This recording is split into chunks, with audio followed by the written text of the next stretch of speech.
자, 늘 그렇듯 인사는 공손하게 공손 배꼽 인사. 안녕하세요. 안녕하세요. 위클리벳 황당무계 황당한 문화나에게 소리. 안녕하세요, 문희정입니다. 안녕하세요, 이학범입니다. 네, 자 위클리벳 황당무계 저희 거의 2년이 돼가고 있거든요. 네. 그래서 정말 다양한 수익의 얘기들 전해드리고 있는데 네.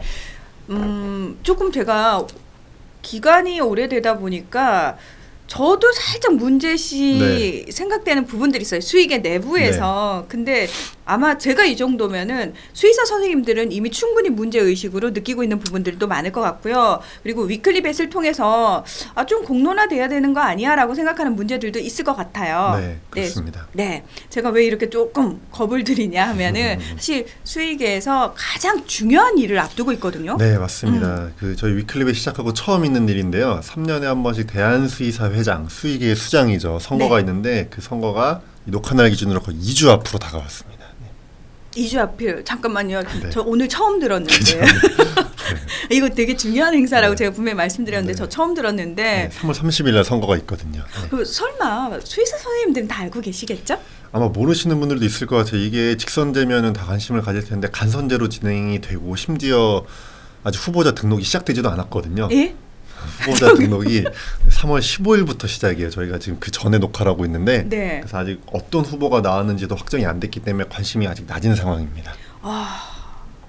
지금 간선제라는 사실을 아신 분들도 처음 계실 수도 있겠다라는 생각도 문득 들고 그러면 안 되지만 어쨌든 자 위클리벳에서 그러면은 일단 좀 책임감을 가지고 알려드려야 될 것 같아요. 네, 일단 현재 상황을 좀 말씀드릴게요. 현재 김옥경 회장님, 현재 회장님께서 두 번에 거쳐서 연임하셔서 회장을 하고 있는데요. 지금 한 번 더 도전하겠다라고 선언을 하셨고요. 그 외에 또 노천섭 한수약품 부사장님, 그다음에 이성권 신일산 동물병원 원장님 세 분이 출마를 공식화했고요. 여기에 상래용 전 서울시 수의사 회장님의 출마도 거론되고 있거든요. 그래서 아마 4파전으로 진행될 것 같습니다. 그러니까 도대체 이분들이 어떤 분들이고 어떤 이력을 가지셨는지 적어도 기본적으로 저희가 알아야 될 부분들은 있거든요. 짧게 그래서 좀 설명을 좀 드릴게요. 한 분 한 분씩. 김옥경 현 회장님 같은 경우에는 2011년 4월에 23대 대한수의사 회장으로서 처음 이제 당선이 되셨고요.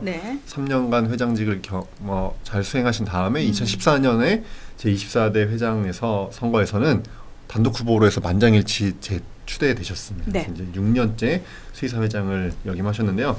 이분은 지금은 없어진 학교죠. 서울시립대 수의과대학을 졸업하셨어요. 그리고 기술고시를 합격하셨거든요. 당시에는 수의사 출신 고시 합격자가 거의 없을 때인데 고시 합격하셔가지고 농식품부 공무원으로 쭉 계셨던 분입니다. 그래서 축산국장을 농림부에서 하셨고 그 다음에 지금은 농림축산검역본부라는 이름의 큰 1급 기관인데요. 예전에는 수의과학검역원이었어요. 국립수의과학검역원. 거기 검역원장님을 하신 다음에 지금 대한수의사회 회장님을 하고 계시죠.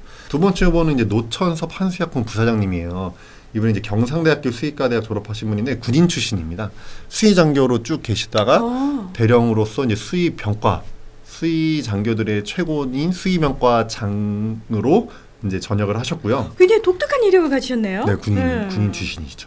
그다음에 제23대 대한수의사회 집행부, 그러니까 김옥경 회장님 1기 집행부에서 대한수의사회 사무총장을 하셨어요.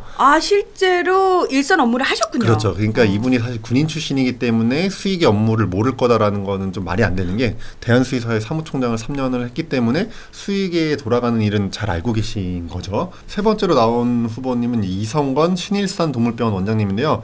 제일 먼저 출마 선언하셨어요. 벌써 작년 12월에 출마 선언을 하셨거든요.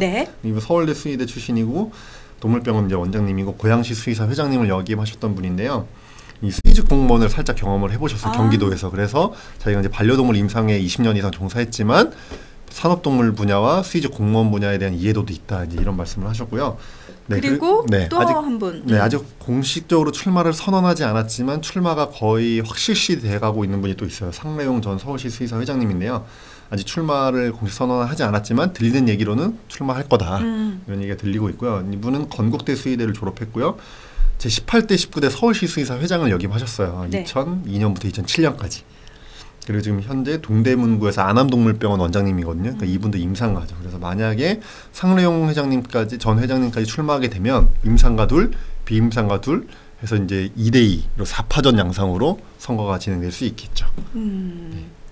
근데 사실 지금 이거 선거와 관련해서 저희가 예전에 한번 다룬 적이 네, 있었어요. 맞아요. 위클립에서. 네, 다룬 적이 있었는데 간선제인데 사실 그 대의원들이 뽑는. 네, 근데 그 간선제죠. 대의원 숫자가 생각보다 너무 적어서 제가 좀 놀랐거든요. 네, 저희가 네. 위클립의 22회에서 대한수의사 회장 선거 직선제 도입 추진이 무산된 걸 설명한 적이 있거든요. 네.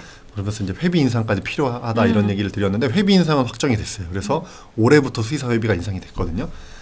네, 근데 회원 지금 회장 선거 방식이 대의원제예요. 대의원 간선제로 뽑고 있는데 대의원이 192명입니다.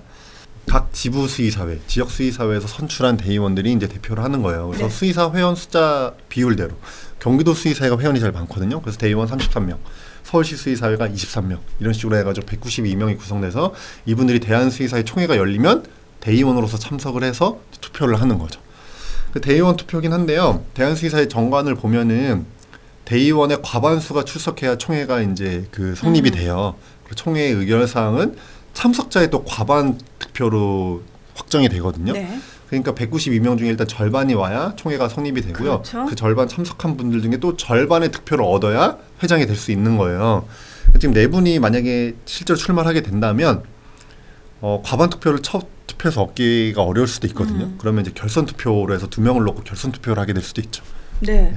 근데 지금 대의원이 제가 숫자가 너무 적어요라고 말씀드렸는데 네. 심지어 이 대의원이 완벽하게 충족이 되지 않아서 숫자 자체가 충족이 되지 않아서 의결을 못하는 경우도 있을 수 생기잖아요. 있죠. 아니, 실제로 사실은 이번 선거 제도를 바꾸려고 할 때 작년 대한수의사 총회에서 선거 제도를 직선제까지는 아니지만 선거인 제도로 해가지고 지금보다는 선거에 참여하는 수의사 회원을 늘리자라는 게 올라갔었는데 충족이 안 돼서 부결된 적이 있거든요. 심지어 이거는 이제 정관을 개정해야 되기 때문에 네.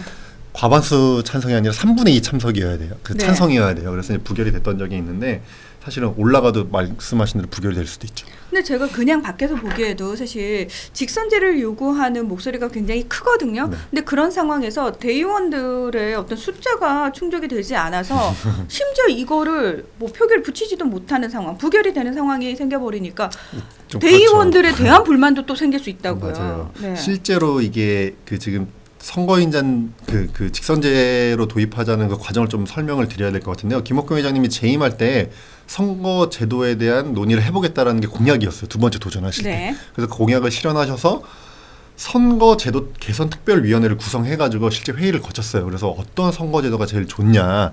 그래서 4가지를 놓고 논의를 했거든요. 첫 번째는 현행 유지. 두 번째는 선거인제 도입. 세 번째는 대의원제를 유지하는데 대의원을 늘리는 거.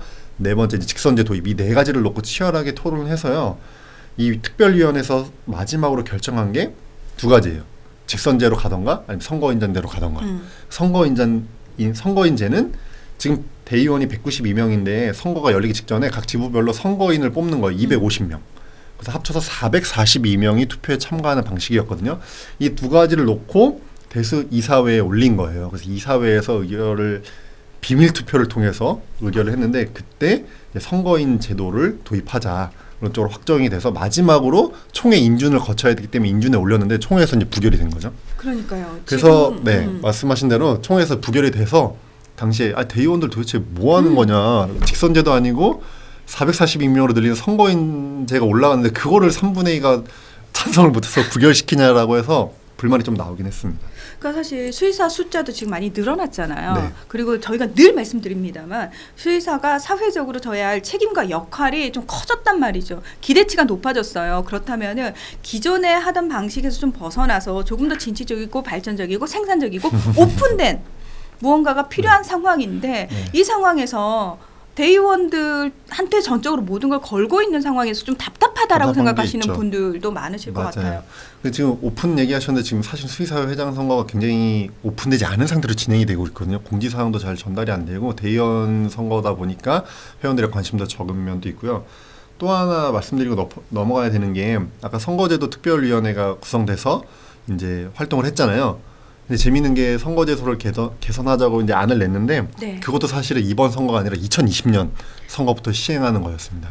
아니 할 거면 빨리 해야지 왜? 할 거면 빨리 하자는 그 목소리가 높았는데요. 2017년 그러니까 올해 선거 2년 전에 논의가 된 거거든요. 그러니까 2년 뒤에 바로 2017년 선거부터 선거제도를 바꿔서 하게 되면, 왜냐면 정관도 바꿔야 되고 막 할 일이 많기 때문에 시간이 부족해서 쉽지 않다. 그래서 그때 선거제도가 개선됐다 하더라도, 그러니까 작년 총회에 통과됐다 하더라도 실제로 적용되는 건 2020년부터였고, 어차피 올해 선거는 192명 대의원 선거였어요. 그때 바뀌었다 하더라도. 그런 건 근데 이제 좀 얘기 듣고 있으니까 굉장히 좀 비겁한 변명입니다. 근데 사실은 뭐 핑계라고 보시는 분들도 있어요. 네. 사실 그런 분들이 있는데, 또 이해를 해야 되는 게, 지금 직선제를 하는 지부 수의사 중에 가장 큰 데가 서울시 수의사 회장 네. 선거거든요. 근데 직선제 할 때 거의 뭐 600명, 700명이 오는데 하루 선거할 때 4천, 5천만 원이 깨지고요. 이제 사실은 좀 돈이 많이 들고 시간이 드는 건 사실이긴 사실이에요. 아니 뭐 직선제로 바꾸고 나서 그 방식에 대해서는 또 여러 가지 논의를 통해 가지고 현명하고 지혜로운 방법 도출할 수 있잖아요. 네, 그래서 뭐 온라인 투표를 하면 돈이 그렇게 안 된다라는 주장도 있긴 했는데요. 이제 또 온라인 투표하면은 또 이제 회원 인증 막 여러 가지 문제가 있어서 어쨌든 하더라도 2020년부터 도입해야 된다, 이제 이런 얘기가 그 이사회랑 특별위원회에서 있었습니다. 저희가 왜 항상 한 단계 도약하기 위해서는 기존에 가지고 있던 틀을 깨는 고통이 필요하다고 얘기를 하잖아요. 그러니까 정말 의지만 있다면은 방법이야 저는 여러 가지를 찾아볼 수 있다라고 생각을 하는데, 지금 대한수의사회 회장이라는 가장 중요한 수의사들의 우두머리를 뽑는 그런 선거가 제대로 얘기도 되지 않았고 사람들이 모르는 상황에서 마치 자칫 잘못하면은 짬짬이 선거로 누가 뽑히는 거 아니야라고 오해할 수 있을 만큼 상황이 좀 벌어지기도 하거든요. 네, 저는 그래서 이번 선거는 조금 더 많은 관심을 가지셔야 되는 게, 이 말씀을 좀 드려야 될 것 같아요. 네. 우리나라 헌정사상 처음으로 대통령이 탄핵이 됐습니다. 그러니까 뭐 저희가 위클리 벳을 통해서 수의사 선생님들한테 좀 가열차게 그런 얘기 하잖아요. 선생님들 자리에서 수의사의 윤리의식을 가지고 열심히 살아주셔야 됩니다라는 말씀 늘 드립니다만, 그 개개인의 수의사가 아무리 잘해도요, 그 목소리를 한 곳으로 모아가지고 딱 신뢰성 있게 또는 일관성 있게 제대로 드러내는 역할은 또 대한수의사회가 해야 되는 거거든요. 그리고 그 역할을 제일 앞장서서 해주실 분을 뽑는 선거입니다. 그러면 얼마나 중요한 겁니까? 네, 이렇게 중요한 선거가 이렇게 비밀적으로 공개가 안 돼서 하는 건 좀 아쉬운 부분이 있는 것도 맞고요. 대의원... 아니 잠깐만요. 이거 학범 대표만 알고 있는 거 아니에요? 네. 그러니까 이게 공지 같은 게 잘 전달이 안 돼요, 사실은. 그래서 선거일이 언제인지도 모르는 수의사 회원들도 많을 거고요. 누가 나오는지 모르는 분들도 많을 거고, 지금 이제 좀 있으면 후보자 등록이 시작인데 아마 이 방송이 나갈 때는 후보자 등록 중일 텐데요. 후보자 등록 시점이 언제인지 이런 것도 사실 모르는 분들도 많습니다. 그러니까 후보자 입장에서도 저도 좀 제 얘기를 하고 싶습니다. 제가 이런 공약들을 가지고 나왔습니다라고 정말 얼마나 알려내고 싶겠어요. 그리고 수의사 선생님들도 지금은 비록 간선제긴 하지만 도대체 어떤 사람이 무슨 생각을 가지고 나왔는지 나 궁금하다, 알고 싶다 하시는 분들 얼마나 많겠습니까? 네. 그래서 이번 선거는 뭐 늦었습니다, 어쩔 수 없습니다가 아니라 지금이라도 조금 저희가 위클리벳이 좀 나서가지고 네. 조금 공개할 수 있도록, 오픈될 수 있도록 네. 노력을 좀 해봐야 되지 않을까. 그래서 이제 후보자 등록이 끝나면, 그러면 거의 이제 선거가 얼마 안 남는 시점이 되긴 하는데, 그래도 저희가 위클리벳을 통해서 이제 후보자분들이 어떤 분들이 나왔고 어떤 공약을 내세웠다라는 걸 한번 소개해드리는 시간을 한번 가져보도록 하겠습니다. 네. 자, 그러면 그 수의사 선생님들은 어떤 또 목소리를 모아주셔야 되냐면은 계속 관심을 좀 많이 보여주셔야 되고요. 그리고 공개해 주십시오, 궁금합니다라고 그렇죠, 계속해서 요구하셔야 됩니다. 그리고 다음 집행부에서도 아마 이 직선제로 바꾸는 선거제도 개선 논의는 또 해야 될 것 같아요. 네, 그런 논의가 또 있다고 할 때는 적극적으로 또 참여를 해주셔야 되고요. 함께 고민을 해주셔야지 바꿀 수 있습니다. 자, 당신들 바꿔보십시오. 바꾸고 나면 저는 참여하겠습니다가 아니고 바꾸는 과정에 함께 의지를 모아주셔야 되고요. 그 방법적인 측면에 있어서도 고민을 해주셔야 돼요. 맞습니다. 그리고 저도 마지막으로 좀 드리고 싶은 얘기는, 대의원이 지금 192명인데요. 수의사 면허자가 이번에 올해 수의사 국가시험을 통해서 19,000번이 넘었거든요. 그러니까 대의원 한 명이 수의사 거의 100표를 갖고 있는 거예요. 수의사 100명, 회원 100명을 대신하는 건데요. 그렇기 때문에 좀 이 책임감을 갖고 투표를 해야 돼요. 엄청난 책임감. 네. 근데 이게 지금 간선제 투표다 보니까 어떻게 진행되냐면 출신 학교끼리 모으고 자기랑 친해서 뽑고, 이런 선거는 좀 지양돼야 되지 않나. 그러니까 너무 저는 안타까운데 그렇게 가더라고요, 이게. 그래서 이번에 뽑힌 대의원 분들은 뭐 그런 거 출신 학교도 중요하고 인맥도 중요하지만요, 정말 그 100명을 대신한다는 생각으로 25대 수의사 회장을 정말 잘 뽑아야 될 것 같습니다. 우리 수의사를 대변해서 잘 활동할 수 있는 회장을 잘 뽑아 주셨으면 좋겠습니다. 그러니까 문득 생각해 보니까 25대 그 대한수의사 회장이 중요한 이유가요. 기존에 해왔던 정책들을 잘 이어가는 차원보다는 한 단계 업그레이드 시키는 역할을 하셔야 되는 분이에요. 앞으로 3년 동안. 네, 그리고 올해가 세계 수의사 대회 한국에서 열리죠. 아, 맞다. 우리나라에서 열린다. 네, 오늘 대선 네. 있죠. 그러니까 사실은 맞아요. 굉장히 중요한 시점이거든요. 그래서 그런 걸 좀 잘 고려해서 네, 회장을 잘 뽑아주시길 당부드립니다. 네, 자 위클리벳 황당무계 오늘은 여기서 마무리하겠습니다. 함께해 주셔서 고맙습니다. 감사합니다.